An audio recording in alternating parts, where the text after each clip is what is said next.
Being up over the thing to remember. The things start to tumble to the sound of the drums. Oh boy, there ain't no need to fight a silent ring. It ain't no big thing, just show her a little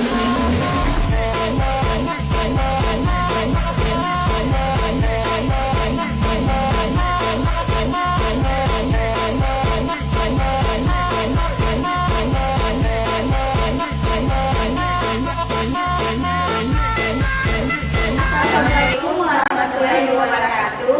Kami dari kelompok 6 akan membahas kesalahan-kesalahan apa saja yang ada di lab Sitohisto. Langsung saja ke videonya. Nah, di sini saya akan membahas tentang K3 yang ada di dalam Sitohisto. Nah, yang pertama di sini kita diwajibkan untuk menggunakan APD lengkap sebelum kita melakukan proses pemeriksaan Sitohisto atau sel jaringan.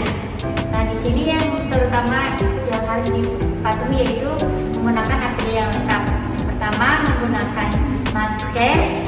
Kegunaannya yaitu untuk terhindar dari paparan atau terhirup aroma yang tidak diinginkan seperti zat kimia yang berbahaya.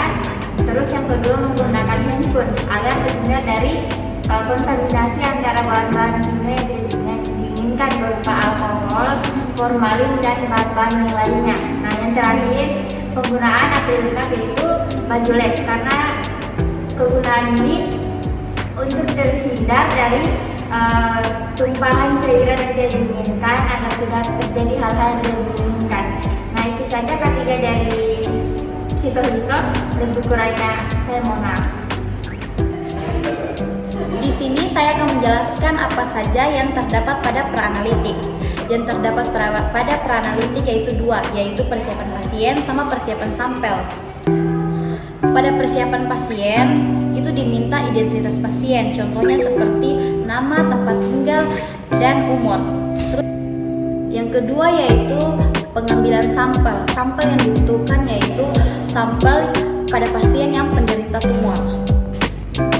Di sini saya akan menjelaskan tentang kesalahan-kesalahan apa saja yang terdapat pada praanalitik. Yang pertama itu pada persiapan pasien. Itu kesalahan seperti penukaran nama, contohnya nama yang tidak sesuai pada identitas pasien. Yang kedua yaitu kesalahan pengambilan sampel. Yang pertama yaitu penundaan pengiriman sampel hingga mengakibatkan sampel yang rusak. Terus yang kedua yaitu tertukarnya sampel hingga mengakibatkan pengambilan sampel ulang. Baik teman-teman, untuk masuk ke preparasi sampel, yang pertama itu pengambilan jaringan, di mana jaringan diambil sekecil mungkin tetapi masih dapat mewakili struktur keseluruhan. Tebal jaringan tidak melebihi 1 cm, sebaiknya kurang dari 5 mm. Jadi untuk pengambilan jaringan itu kita tidak boleh melewati dari 1 cm agar tidak terjadi kesalahan pada saat pengambilan jaringan. Yang kedua, masuk ke fiksasi, di mana fiksasi membuat struktur unsur-unsur jaringan stabil, tidak mengalami perubahan post-mortem atau pasca kematian. Apabila sel atau individu mati, maka ada dua hal dapat merusak struktur jaringan yang dipengaruhi oleh enzim proteolitik dan pengaruh bakteri pembusuk. Jadi untuk fiksasi itu perhatikan untuk enzim proteolitik dan pengaruh bakteri busuk. Untuk masuk ke fiksasi yaitu yang pertama kita mulai dari formalin buffer untuk durasinya 2 jam. Tujuannya memaksimalkan fiksasi. Yang kedua, alkohol 7%, 70% dari dimana alkohol dari rendah ke alkohol yang tinggi. Untuk alkohol 70%, durasi waktunya itu 1–1,5 jam. Tujuannya dehidrasi tercapai. Air ditarik, alkohol masuk ke dalam jaringan. Untuk alkohol 80%, durasinya 1–1,5 jam.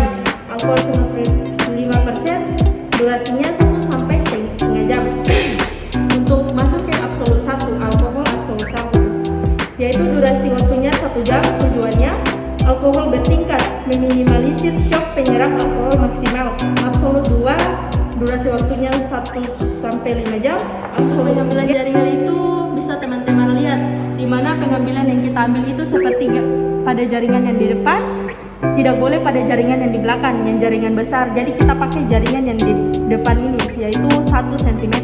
Dan untuk fiksasinya itu kita perhatikan waktu durasinya, jangan terlalu lama dan jangan terlalu cepat agar tidak terjadi hal-hal lain. Dan yang kedua, dan yang ketiga itu terakhir dehidrasi. Untuk pembersihannya kita harus perlu perhatikan sisa-sisa fiksi aktif tersebut agar tidak terjadi terkontaminasi atau hal-hal yang lain.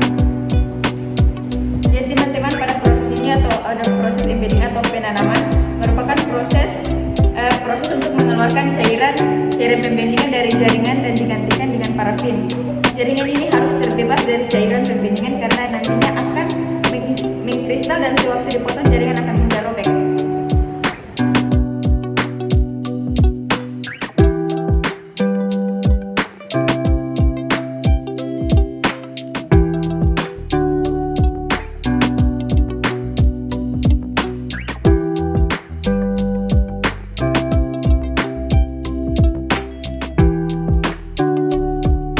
Berikutnya kita masuk pada tahap pemotongan jaringan.